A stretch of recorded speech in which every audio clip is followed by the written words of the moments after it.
மீண்டும் மீண்டும் இன்பதிர்ச்சியா தமிழ்நாட்டின் வளர்ச்சி பயணத்தில் ஒருவரையும் பின்தங்க விடமாட்டோம் என்ற உறுதிமொழியை மீண்டும் மீண்டும் உறுதி செய்கிறார் மாண்புமிகு தமிழ்நாட்டின் முதலமைச்சர் அவர்கள். விளிம்பு நிலை மக்களுடைய கோரிக்கையை நிறைவேற்ற விதமா 29,29,000 முதியவர்கள் மற்றும் கைம்பெண்களுக்கு ரூபாய் 3,200 அவங்களுடைய வங்கி கணக்கில் வரவு வைக்கப்பட்டது.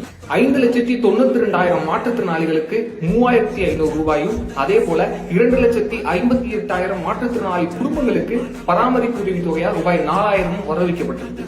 அதே போல 1,62,900 மீனவ குடும்பங்களுக்கு ஏப்ரல் முதல் ஜூன் வரையிலான அந்த மீன்பிடி தடைக்கால உதவித்தொகையா ரூபாய் 8,000 அவருடைய வங்கி கணக்குல வரவு வைக்கப்பட்டது. அது மட்டுமா, இன்னொன்னு இருக்கு. நீலகிரி மாவட்டத்தை சார்ந்த 14,870 தேயிலை விவசாயிகள் பயன்பெறக்கூடிய வகையில 15 கூட்டுறவு தேயிலை தொழிற்சாலைகள் மூலம் கொள்முதல் செய்யப்பட்ட அந்த பசும் தேயிலை இருக்கு இல்லையா, அதுக்கு கிலோவுக்கு 2 ரூபாய் ஆதார விலை என 8,53,00,000 ரூபாய் நிதி வழங்கப்பட்டது. மருந்தினால செய்யப்பட்ட வெடியை கேள்விப்பட்டிருக்கிறேன், பார்த்திருக்கிறேன், வெடிச்சிருக்கிறேன். ஆனா திட்டங்கள்னால தினம் தினம் சரவடி கொடுத்திருக்கிற ஒரே அரசு திராவிட மாடல் அரசு மட்டும்தான். தமிழ்நாடு போராடும், தமிழ்நாடு வெல்லும், ஸ்டாலின் தொடரட்டும், தமிழ்நாடு வெல்லும்.